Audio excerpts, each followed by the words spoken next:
Hello students, Vanshika is here from Swastik Study Point. आज हम class 10th of footprints without feet book का first chapter triumph of surgery करने जा रहे हैं। इस चैप्टर में आपको एक डॉग के बारे में बताया गया है कि कैसे किसी डॉग का हमने पालन पोषण करना होता है, परवरिश करनी होती है। तो मिसिस पम्फ्रे नाम की एक लेडी है जिसके पास एक डॉग होता है, ट्रिकी उसका नाम रखा गया है। अब जो ट्रिकी है वो मिसिस पम्फ्रे का एक लाइक अ बेबी था, कि जैसे एक बच्चे को खिलाया पिलाया जाता है, नहलाया धुलाया जाता है, उसकी परवरिश करी जाती है, वैसे ही सारा कुछ उसके साथ भी हो रहा था। अब होता क्या है कि इतना प्यार जताने के बाद, जैसे उसको ओवर डाइट देने के बाद जो ट्रिकी होता है वो थोड़ा सा अपनी जो फिजिकली अपसेट हो जाता है। तो मिस्टर हैरियट नाम का एक पर्सन है जो कि एक डॉक्टर है एनिमल्स के, मतलब डॉग्स के। तो मिस्टर हैरियट ने एक दिन पम्फ्रे के साथ जाते हुए ट्रिकी को देखा वॉक पे। तो मिस्टर हैरियट को उसकी कंडीशन देखकर बहुत हैरानी हो रही थी। हैरानी इस बात से नहीं थी कि डॉग वॉक कर रहा था, हैरानी इस बात से थी कि जो डॉग था उसकी कंडीशन जो थी वो बहुत बिगड़ चुकी थी। कि जो डॉग था वो दिखने में बहुत अगली लग रहा था और बहुत ज्यादा हेल्दी लग रहा था, कि जैसे उसका जो पेट है वो ओवर दिखाई दे रहा था और जो उसकी टंग थी वो बाहर लटकी हुई दिखाई दे रही थी। ऐसे लग रहा था कि जो वो ट्रिकी है वो अपने मतलब बॉडी से बहुत परेशान है। तो मिस्टर हैरियट ने उसको एक मैसेज दिया, सलाह दी, एडवाइस दी कि इस डॉग की आप जो परवरिश कर रहे हैं उसमें उसका थोड़ा सा डाइट प्लान चेंज करें। तो जो मिसिस पम्फ्रे थी वो उसको कहती है कि हाँ मैं इस चीज का ध्यान रख रही हूँ, बाकी मुझे ये थोड़ा सा वीक लगने लगा तो मैंने जो आपने परहेज बताए थे वो थोड़े से तोड़ दिए, जैसे कि उसको मीठा देने से मना करा था। बट जो मिसिस पम्फ्रे थी वो उसको थोड़ा सा डाइट में दे देती थी, जैसे उसके चॉकलेट्स वगैरह उसको अच्छे लगते थे तो वो चीजें दे देती थी, क्योंकि वो सोचती थी कि ये भूखा ना रहे। लाइक अ मदर, जैसे एक माँ होती है वो सोचती है कि मेरा बच्चा भूखा ना रहे, जो मर्जी खा ले। तो उसी तरह उसको भी ये बात का वहम था कि जो ट्रिकी है वो भूखा ना रहे, बस वो कुछ ना कुछ तो लेता रहे।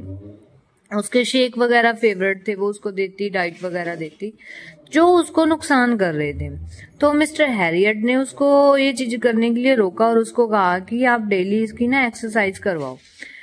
तो मिसिस पम्फ्रे कहती है कि हाँ मैं डेली एक्सरसाइज तो नहीं करवा पा रही क्योंकि जो मेरी मेड है वो छुट्टी पे गई हुई है और मैं जब वॉक पे आती हूँ तो ये मेरे साथ वॉक पे आ जाता है।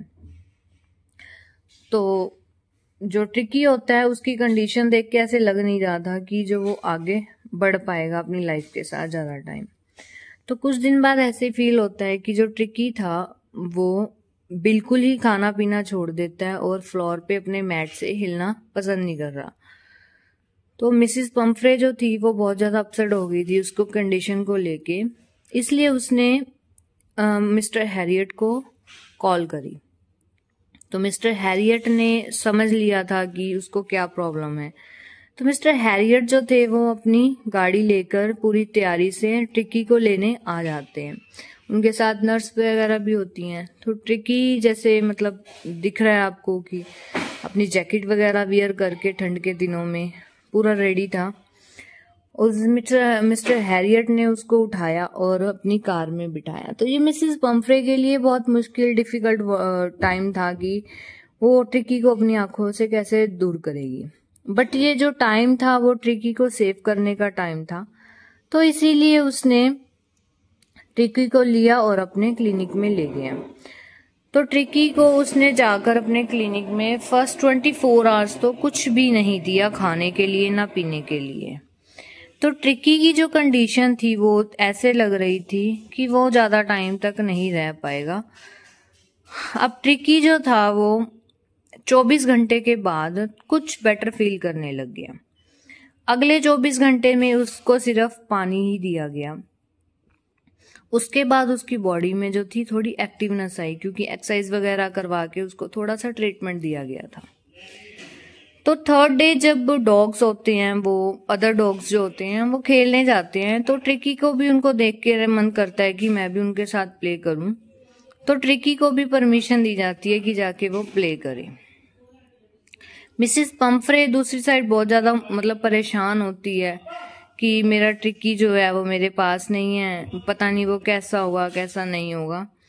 तो वो भी उसके कपड़े वगैरह लेके, उसके ब्लैंकेट वगैरह लेके, जैकेट्स लेके आती है, जो एक उसने अलमीरा बना रखी होती है उसकी जैकेट्स वगैरह के लिए अलग से। तो मिसेस पंफ्रे जो होती है वो उसको मिलने और उसको लेने आती है।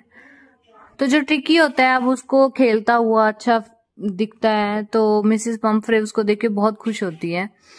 तो वो सोचती है अब मैं इसको अपने घर ले जाऊं साथ अपने।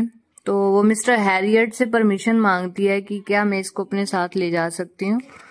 तो मिस्टर हैरियट जो थे वो उसको परमिशन तो दे देते हैं, बट उसका ध्यान रखने के लिए कहते हैं कि आगे से आपने ऐसी कोई गलती नहीं करनी कि जिससे इसको ओवर न्यूट्रिशन मिले और ये परेशान होए और बीमार होए। तो जो ट्रिकी था अब हेल्दी होके घर जाता है, और जो मिसेस पंफ्रे थी वो बहुत खुश हो जाती है उसकी कंडीशन देख के। सो इस स्टोरी से हमें यही पता चलता है कि चाहे एक बच्चा है, चाहे कोई भी पर्सन है, चाहे वो जानवर है, हर एक लिविंग बीइंग को एक परफेक्टली ही खाना न्यूट्रिशन चाहिए होता है, और उसके ओवर कर देंगे हम तो भी वो खराब जाएगा, अगर उससे कम कर देंगे हम तो भी खराब जाएगा। So malnutrition is always always always bad effect करता है हमारी बॉडी पे। Thanks for watching my video Swastik study point. Please like and share.